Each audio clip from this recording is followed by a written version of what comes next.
Mapagpalang araw po sa inyong lahat. Welcome to DJ Sean Stories. Turn on your notification bell, like and subscribe para sa crime stories araw-araw. Kasisimula pa lamang ng taon na ito, subalit sunod-sunod na ang mga kahindik-hindik na krimeng nangyari sa ating bansa.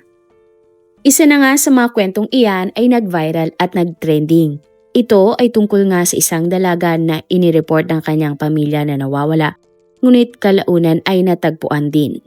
Subalit nang siya ay makita, wala na siyang buhay at ang mas nakakilabot pa, pinaniniwalaan na ang ulo ng biktima ay sinabing nawawala. Pero sino nga ba ang biktimang ito at bakit niya sinapit ang ganong kahindik-hindik na nangyaring krimen? January 8, 2025 ng umaga, ang babae na si Leonila ay naglalakad sa isang tubuhan sa barangay Dagat Bukidnon. Maya-maya pa, tila nakaamoy si Leonila ng isang mabahong amoy. Hinanap nga ng babae ang pinagmumulan ng masangsang na amoy. At laking gulat ng ginang nang natagpuan niya ang isang labi ng babae. At ang mas ikinatakot pa ng ginang, nang nakita niya ang biktima ay wala ng ulo ito. Agad na tumakbo palabas ang ginang ng tubuhan para humingi ng tulong tungkol sa kanyang nadiskubri. Hindi nagtagal, dumami nga ang mga taong nakikiusyoso sa tubuhan. Agad namang kumalat ang tungkol sa nakita ni Leonila. Ang masamang balita nga ay nakarating sa pamilya ng ginang na si Dina Encarnacion. Naalerto si Dina tungkol sa labi ng dalaga. Dahil na mga oras na iyon, nawawala ang kanyang anak na babae na si Jennifer. Si Dina at ang iba pa niyang mga kamag-anak ay mabilis na nagpunta sa tubuhan. Tumakbo sila papunta sa liblib na parte ng tubuhan para kumpirmahin kung si Jennifer nga ba ang natagpuang labi ng biktima. At napaiyak na lamang ang ginang na si Dina nang nakita ang labi. At mas lalo pang nanlumo si Dina nang natagpuan din hindi kalayuan ang isang parte ng biktima. Sa kasamang palad, kumpirmado nga na ang kanyang anak na si Jennifer ang nakitang labi. Siya ay grade 9 student sa Sinait Integrated School at ang dalaga nga ay kinilalang si Jennifer Encarnacion, isang minor de edad. Bunso sa 6 na magkakapatid si Jennifer. Masayahin, malakas ang loob at mabait. Ganyan ilarawan si Jennifer ng kanyang pamilya. Simple lamang ang pamilya ni na Jennifer. Ang kanyang ina at ama ay hiwalay na, subalit sa kabila nun, lumaking responsable ang dalaga at mapagmahal na kapatid si Jennifer. Habang lumalaki, naging malapit nga si Jennifer sa kanyang mga kapatid na babae. Sa kabila ng pagiging palakaibigan, medyo maldita o masungit umano si Jennifer sa mga lalaki. Kaya nga minsan inaasar ang dalaga na ito raw ay isang tibo. Sa kabila nito, may magandang muka si Jennifer. Bilang patunay dyan, nanalo nga si Jennifer ng BSIC Screen Philanthropies 2024. At January 6, 2026, araw ng Martes, maaga ngang umalis si Jennifer para pumasok ng paaralan. Excited nga ang dalaga dahil miss na niya ang kanyang mga kaklase at mga kaibigan. Sa araw-araw na pagpasok nga ni Jennifer sa eskwelahan, alas 5 ng hapon ay nakakauwi na siya sa kanilang bahay. Hindi pala barkada si Jennifer dahil alam niyang pag-uwi niya, kailangan pa niyang magtinda sa kanilang sari-sari store. Pero ng araw na iyon, nagtaka ang mga kapatid ni Jennifer na pasado alas 5 na pero hindi pa din nakakauwi ang dalaga. Tinawagan nila ang cellphone ni Jennifer subalit hindi sumasagot ang babae. Ilang oras pa nga ang lumipas ngunit walang Jennifer na umuwi sa kanilang bahay. Labis nga ang pag-aalala ng pamilya ni Jennifer kaya agad silang nagpunta sa barangay para ipablatter ang pagkawala ng dalaga. Sa sumunod na araw naman ay humingi na ang pamilya Encarnacion ng tulong sa police station para hanapin si Jennifer. Nakausap ng mga pulis ang ilang kaklase ng dalaga at ayon nga sa ilang mga estudyante, nakita nilang umuwi si Jennifer bandang alas 4 ng hapon. Isang estudyante din ang nagsabi na huling beses niyang nakita si Jennifer nang sumakay ito ng isang motorsiklo. Mas lumawak ang paghahanap kay Jennifer nang nag-post nga ang kapatid ng dalaga sa Facebook para ipaalam ang tungkol sa pagkawala ng dalaga. Nagtulong-tulong na din ang iba pang mga residente at mga barangay official sa paghahanap kay Jennifer. Ngunit sa kabila ng mga ito, hindi nila nahanap pa si Jennifer. Hanggang sa sumapit na nga ang January 8, 2026, nang natagpuan nga ng babaeng si Leona ang labi ni Jennifer. Walang pagsidlan ang sakit na nararamdaman ng ina ni Jennifer sa ginawa sa kanyang anak. At ay nga kay Dina, walang kasing sakit ang mawala ng anak. Lalo na at parang hype na pinaslang ang kanyang anak na si Jennifer. Walang ibang sigaw nga ang pamilya ng biktima kundi hustisya. Umulan nga ng pakikiramay sa pamilya Encarnacion. Ang mga kapatid naman ni Jennifer ay nagpost ng mga mensahe para sa kanilang bunsong kapatid. Bakas nga sa mga mensahe ang pangungulila ng mga kapatid ni Jennifer. Nagtrending din nga ang Justice for Jennifer Encarnacion sa social media. Kasabay ito ng patuloy na paghahanap sa sospek. Nagpagawa din ang pamilya at mga kakilala ni Jennifer ng isang t-shirt kung saan makikita ang mga katagang Justice for Jennifer. Sa investigasyon, natagpuan nga ng mga pulis ang mga personal na gamit ni Jennifer, hindi kalayuan kung nasaan ang kanyang labi. Kumpleto ito at walang mga nawawalang gamit. Indikasyon lamang na hindi pagnanakaw ang motibo sa nangyaring krimen.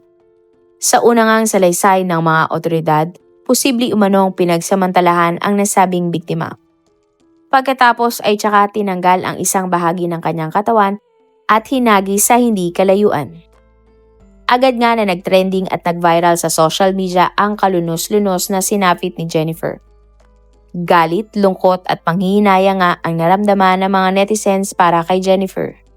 Tulad nga ng gusto ng pamilya ni Jennifer, katarungan para sa dalaga ang gusto ng mga netizens. At para nga mapabilis na maaresto ang sospek sa nangyaring krimen, nagbigay ang tiyuhi ni Jennifer na isang barangay kagawad ng 15,000 na reward sa makapagtuturo ng kung sino ang sospek sa nangyaring krimen.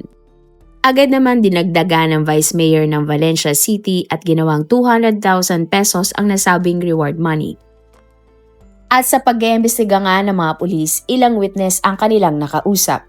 Ayon nga sa mga witness, ang huling nakita nilang kasama ng biktimang si Jennifer ay ang lalaking si Marlon Rosat, 38 years old na isang magsasaka. At dahil nga sa impormasyon na ito, agad na nagkasa ng manhunt operation ang mga pulis. Ayon sa mga balita, natuntun na ng mga pulis ang pinagtataguan ni Marlon. Pero nang aarestuhin na nila ang lalaki, biglang naglabas ito ng kutsilyo. Si Marlon nga ay aktong mananaksak pa ng mga tao ng mga oras na iyon. Pagkatapos ay dali-dali siyang tumakbo palayo pero hindi na siya nahabol pa ng mga pulis at si Marlon ay tuluyan na ngang nakatakas. Subalit hindi naman tumigil ang mga pulis sa paghahanap sa lalaki. At January 10, 2026, nang mapayapang sumuko si Marlon sa mga pulis sa tulong na rin ng isang ethnic group. Si Marlon ay isinurrender ng isang dato sa police station. At ay nga sa mga balita, nagpresenta ang buong grupo na hanapin si Marlon dahil sa pangamba na baka may mapatay pang ibang tao ang nasabing sospek. Ang mga gwardya ng ethnic group na tinatawag na Bagani ay ligtas na nadala sa police car si Marlon. Ito nga ay sa kabila ng napakaraming tao ang mga galit at sobrang taas na nga ng kanilang emosyon na nag-aantay sa pagbaba ng lalaking sospek sa kabundukan. Noong una, wala ngang kibo si Marlon nang siya ay naaresto. Ngunit, giit na mga pulis, siguradong si Marlon nga ang sospek na pumaslang kay Jennifer. Teorya nga ng mga pulis, matagal nang inaabangan ni Marlon si Jennifer sa lugar na madalas madaanan ng biktima pag-uwi. Tingin din ng mga pulis, may lihim na pagtingin o pagnanasa ang sospek sa biktima kaya niya nagawa ang nasabing krimen. Batay naman sa extrajudicial confession ng sospek, inamin nga ni Marlon na nagkataon lamang silang nagtagpo ni Jennifer sa isang kalsada. At ayon nga kay Marlon, hindi niya personal nakakilala si Jennifer at nagkataon lamang na nagkita sila ng araw na iyon ng biktima. At paglagpas nga ni Jennifer kay Marlon, bigla niya umanong hinila ang biktima sa isang damuhan. Pinilit ng sospek si Jennifer na magtungo sa malalim na parte ng tubuhan. Pag-amin nga ni Marlon, gumamit siya ng bolo para saksakin ang biktima. Nanlaban pa umano si Jennifer sa sospek, pero nanaig ang lakas ng sospek sa biktima. Hanggang sa tuluyan na ngang binawian ng buhay ang biktimang si Jennifer. At hindi pa nga doon natapos ang karumal-dumal na ginawa ng sospek sa biktima. Dahil ang kaparehong bolo ay ginamit din ng sospek para ihiwalay ang isang parte ng labi ng biktima.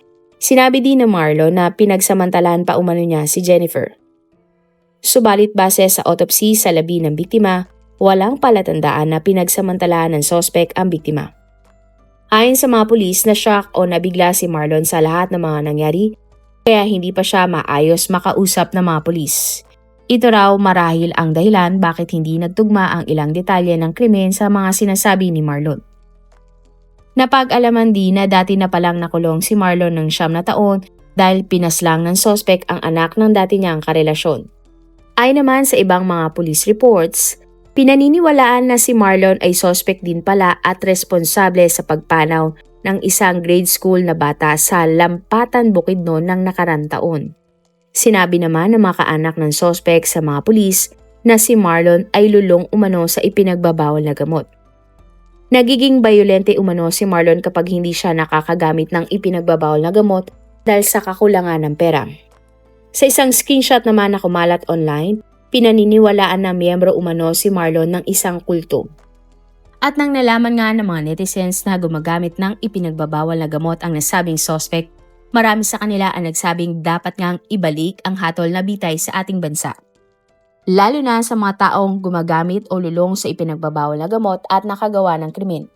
Mayroon ding mga nag-comment na gusto nga nilang ibalik ang Oplan Tokhang nang sa gayon ay mabawasan ang mga taong gumagamit ng iligal na gamot. May pumuna naman kay Marlon na nakasuot umano ng protective hat at bulletproof vest. Sinabi nga ng mga netizens na iba na nga ang panahon ngayon dahil parang ang mga kriminal na ang pinoprotektahan imbis na ang mga inosenteng tao. Mayroon ding mga natawa at nag-comment na baka gawin pa daw santo si Marlon. Katulad nga ng kumalat sa social media na may ilang grupo na nais gawing Saint si Kian de los Santos. Isang binata na binawian ng buhay dahil sa mga tiwaling pulis. May mga nag-comment din na tila daw ata baliktad na ang Pilipinas dahil todo protekta na sa masasamang tao habang dumadami ang mga inosenteng binabawian ng buhay. May isa din nagsabi na bakit daw ba nakakalabas pa ng kulungan ang taong katulad ni Marlon. Isang ex-convict at gumamit ng ipinagbabawal na gamot. Nakakatakot daw kasi sapagkat mukhang hindi na normal si Marlon kung titingnan ang suspect. At kung totoong umanong nakapatay talaga si Marlon, bakit 9 na taon lamang siyang nakulong? Napag-alaman din na kalalaya lamang pala ng suspect na taong 2025 matapos niyang paslangin ang anak ng una niyang asawa. Sa ngayon ay nakakulong pa din si Marlon at nag-aantay sa paggulong ng kanyang kaso sa korte. Mula 4 na taon hanggang habang buhay na pagkakulong ang maaring ipataw na parusa kay Marlon para sa paggitil niya sa buhay ng dalagang si Jennifer. At January 12, 2026, nang tuluyan nang inihatid sa huling hantungan si Jennifer. Marami nga ang nakiramay sa dalaga na palatandaan na maraming taong nagmamahal kay Jennifer.